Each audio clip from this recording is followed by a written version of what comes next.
Assalamualaikum warahmatullahi wabarakatuh. Alhamdulillah wassalatu wassalamu ala Rasulillah.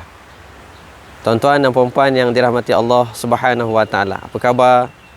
Pagi ini alhamdulillah, mudah-mudahan saya dapat sampaikan kepada tuan-tuan dan puan-puan sesuatu yang mudah-mudahan meningkatkan keimanan kita kepada Allah, menjadikan kita orang yang suka untuk mentadabbur alam ini dan mentadabbur kalamullah. Orang-orang yang suka untuk membaca Al-Quran dan memahami Al-Quran dan seterusnya mengamalkan dalam kehidupan kita. So, apa cerita kita pada pagi ni? Saya nak bercerita dengan tuan-tuan dan puan-puan pagi ni ialah satu ayat daripada surah Al-Kahfi ayat 109, di mana Allah Subhanahu wa taala menyatakan, "Qul law kana al-bahru midadan li kalimati rabbi lanafidal bahru qabla an tanfada kalimatu rabbi walau ji'na bimithlihi madada." Katakanlah, kalaulah lautan ini dijadikan dakwat untuk menulis kalimat-kalimat, untuk menulis ilmu, untuk menulis nikmat-nikmat daripada Tuhan kamu. Qul law kana al-bahru midadan li kalimati rabbi lanafidal bahru qabla an tanfada kalimatu rabbi. Tentunya akan habis air lautan, tapi masih ada lagi ilmu Allah Subhanahu wa taala yang tidak tertulis. Habis air lautan, masih ada lagi nikmat Allah Subhanahu wa taala yang tidak tertulis. Banyak, terlalu banyak. Walau ji'na bimislihi madada, walaupun kamu datangkan lagi dan lagi lautan ini sebagai dakwat untuk menulis kalimat-kalimat Tuhan kamu, kalimat-kalimat Allah Subhanahu wa taala. Kalimat Allah lebih banyak lagi yang tidak tertulis, kerana Allah Subhanahu wa taala maha luas ilmunya. Allah Subhanahu wa taala maha luas rahmatnya. Allah Subhanahu wa taala maha luas akan nikmat-nikmat yang diberikan kepada kita. Banyak mana pun nikmat yang kita telah gunakan dalam dunia ini, di sisi Allah Subhanahu wa taala masih banyak lagi, tuan-tuan dan puan-puan. Suka juga saya nak menyokong ayat ini dengan satu ayat daripada surah Luqman, di mana Allah Subhanahu wa taala berfirman, surah Luqman ayat 27. Allah Subhanahu wa taala berfirman, "Walau annama fil ardi min syajaratin aqlamun wal bahru yamudduhu min ba'dihi sab'atu abhurin ma nafidat kalimatullah innallaha azizun hakim." Surah Luqman ayat 27. Allah Subhanahu wa taala berfirman, kalaulah di atas muka bumi ini ada pokok-pokok, kita jadikan dia sebagai pena. Pokok-pokok di atas muka bumi ini dikumpulkan semuanya untuk jadikan pen, untuk dijadikan kalam, aklamin. Wal bahru, dan lautan kita jadikan dakwat.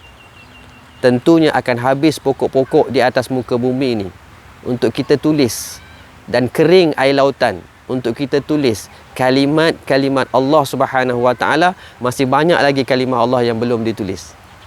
Maknanya betapa ilmu Allah Subhanahu wa taala yang maha luas, betapa luasnya rahmat Allah, betapa luasnya nikmat daripada Allah Subhanahu wa taala. Habis pokok-pokok untuk ditulis nikmat Allah, habis air lautan, kering air lautan untuk menulis rahmat Allah. Masih ada banyak lagi nikmat Allah Subhanahu wa taala yang tidak tertulis, kan terlalu banyaknya. Ini menunjukkan betapa luasnya ilmu Allah, luasnya rahmat Allah Subhanahu wa taala. Dan dalam ayat ini juga dikatakan bahawa min ba'di sab'atu abhur, walaupun kita datangkan sebanyak 7 lautan, 7 lautan pun, 7 lautan sekalipun kita jadikan dakwat, habis kering dakwat ni, tuan. Habis kering air lautan, masih ada lagi nikmat Allah Subhanahu wa taala yang tidak terhitung banyaknya. Wa in ta'uddu ni'matallahi la tuhsuha. Kalau kamu nak menghitung nikmat Allah Subhanahu wa taala, tidak terhitung banyaknya. Tuan-tuan dan puan-puan dirahmati Allah, mudah-mudahan ayat ini memberikan kesan dalam kehidupan kita, bahawa kita kena sentiasa bergantung kepada Allah, dan jangan kita rasa bangga dengan ilmu yang Allah berikan kepada kita, kerana ilmu Allah luas lagi, ilmu Allah banyak lagi. Jangan kita rasa bangga dengan ilmu yang sikit ini. Wa ma utitu min ilmin illa qalil. Kamu tidak diberikan ilmu itu kecuali sikit. Apa yang kita tahu, banyak mana yang kita tahu, sikit je berbanding dengan ilmu Allah Subhanahu wa taala yang maha luas. Ingat lagi tuan-tuan dan puan-puan, kisah Nabi Khidir dan Nabi Musa alaihissalam. Itu juga menunjukkan betapa ilmu kita ni sikit berbanding dengan ilmu Allah Subhanahu wa taala. Luas lautan ni, bahkan luas lebih lagi daripada tu. Tuan-tuan tengok di belakang ni betapa nikmat Allah Subhanahu wa taala.